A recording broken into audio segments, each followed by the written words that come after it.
बच्चों, आज हम पढ़ेंगे हिंदी कक्षा 10 का पहला चैप्टर सूरदास के पद के लास्ट वाले 2 पद।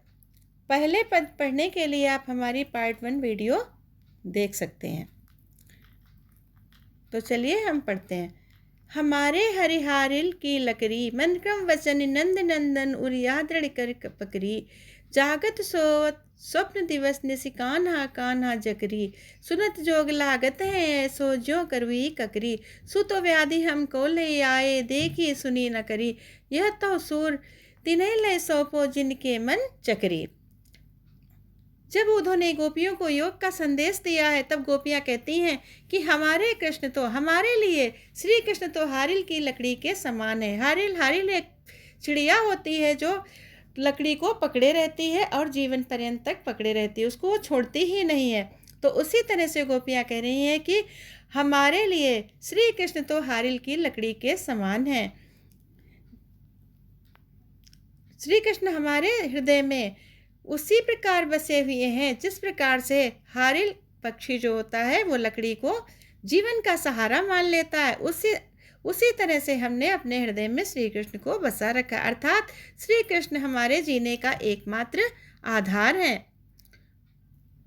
मन क्रम वचन नंद नंदन उरिया दृढ़ कर पकड़ी। और हमारे हृदय मजबूती से पकड़ करके नंद नंदन यानी श्री कृष्ण, नंद के नंदन, नंद के पुत्र को हमारे हृदय ने मजबूती से पकड़ कर रखा हुआ है। हम चाहे भी तो उन्हें नहीं छोड़ सकते हैं। जागत सोवत स्वप्न दिवस निसि कान्हा कान्हा जकरी। और इतनी ज़्यादा धुन लगा रखी है हमारे हृदय ने कृष्ण जी की कि जागते हुए, सोते, स्वप्न में, रात दिन, हर समय कान्हा कान्हा, हर समय श्री कृष्ण जी की ही धुन लगी हुई है। यानी हमारा हृदय श्री कृष्ण की मिलने की आशा में है। सुनत जोग लागत है ऐसो ज्यों करुई ककरी। तुमने हमें जो ये योग का संदेश दिया है, उद्धव से गोपियाँ कह रही हैं कि तुमने हमें जो ये योग का संदेश दिया है, इसे सुनकर ऐसा लग रहा है जैसे कड़वी ककड़ी होती है जिसमें कोई स्वाद ही नहीं होता। जिस प्रकार से कड़वी ककड़ी होती है वो स्वादहीन होती है, उसमें कोई रस ही नहीं होता, उसी प्रकार से तुम्हारे ये योग के संदेश हमें बिल्कुल उसी प्रकार से कड़वी ककड़ी के समान लग रहे हैं। सूत व्याधि हमको ले आए देखी सुनी न करी। ये तो ऐसा रोग है जो तुम हमारे लिए लेके आए हो। योग संदेश को क्या कह रही है कि रोग कह रही, व्याधि कह रही हैं। गोपियों के लिए वो क्या है, एक व्याधि के रोग के समान है। तो कह रही ये तो एक ऐसा रोग है जो तुम हमारे लिए लेके आए हो, जो हमने कभी इसको न देखा था, न सुना था, न कभी भोगा था।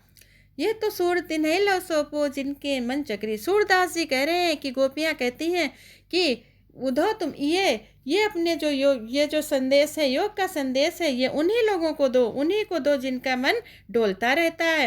उन्हीं को ये योग संदेश बताओ जिनके मन स्थिर नहीं है, डोलते रहते हैं। हमारा मन तो पहले से ही कहीं और लगा हुआ है, कहीं और, अर्थात कृष्ण के प्रेम में लगा हुआ है।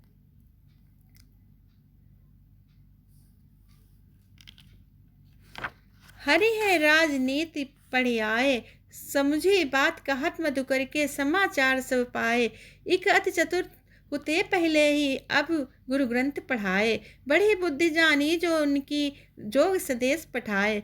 ऊधो भले लोग आगे के परिहित डोलत धाए। अब अपने मन फेर पाई हैं चलत जूते चुराए।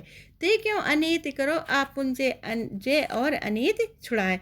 राज धर्म तो ये सूर जो प्रजा न जाए सताए। अपने इस पद में सूरदास जी ने ये बताने का प्रयास किया है कि किस प्रकार गोपियाँ कृष्ण के लिए खुद को समझा रही हैं। तो यहाँ पर गोपियाँ भौरे के माध्यम से कह रही हैं, भौरे को माध्यम बना करके कह रही हैं कि श्री कृष्ण ने तो राजनीति पढ़ लिया है। ऐसा क्यों कह रही हैं? क्योंकि उद्धव के द्वारा कह रही, श्री कृष्ण ने तो राजनीति पढ़ लिया है क्योंकि वो उद्धव के द्वारा समझी बात कहत मधुकर के, क्योंकि वो उद्धव के द्वारा क्या करते हैं समाचार सब प्राप्त कर लेते हैं और उन्हीं से सारे समाचार उनको मिल जाते हैं। उद्धव से ही उनको सारे समाचार प्राप्त कर लेते हैं वो उद्धव से, और उन्हीं को माध्यम बना करके हमारे लिए संदेश भी भेज देते हैं। इक अति चतुर हुते पहले ही अब गुरु ग्रंथ पढ़ाए। उद्धव को कह रही हैं, उद्धव तो पहले से ही बहुत चालाक है, परंतु अब श्री कृष्ण की राजनीति के पाठ पढ़ाने से वो और भी चालाक हो गए हैं, और भी चतुर हो गए हैं, और हमें अपने छल की चालाकी से श्री कृष्ण के योग संदेश दे रहे हैं। उद्धव भले लोग आगे के परिहित डोलत धाय। और क्या कह रहे हैं कि पहले के लोग, उद्धव पहले के लोग जो हैं वो बहुत ही ज़्यादा भले होते थे, बहुत अच्छे होते थे, जो दूसरों के हित के लिए, दूसरों की भलाई के लिए भागते रहते थे, डोलते रहते थे।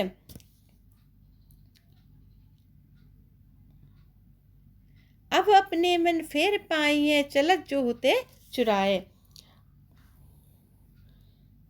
और कृष्ण जी ने उद्धव के द्वारा योग संदेश इसलिए भेज दिया है, चालाकी से कह रही हैं कि गोपियाँ कह रही हैं कि उद्धव से कह रही है, उद्धव तुमसे कृष्ण जी ने चालाकी से संदेश भेज दिया जिससे हम उन्हें भूल जाएं, लेकिन ऐसा बिल्कुल भी नहीं होगा।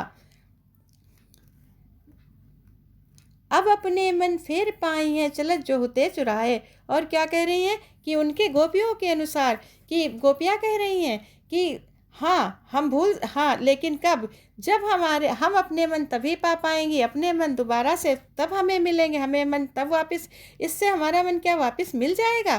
कि अगर वो योग संदेश हमें दे रहे हो, कह रहे हमें भूल जाए, तो क्या इससे हम अपने मन वापस पा लेंगे? नहीं, क्योंकि वो जाते समय जो चुरा कर ले गए थे वो मन क्या वापस मिल जाएंगे हमें? गोपियाँ उद्धव से कह रही हैं, ते क्यों अनीत करें आप उनजे और अनीत छुड़ाए।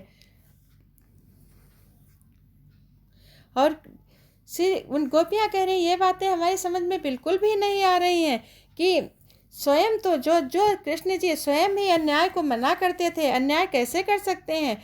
जो खुद ही अन्याय का पाठ पढ़ाते थे वो आज अन्याय खुद कैसे कर सकते हैं?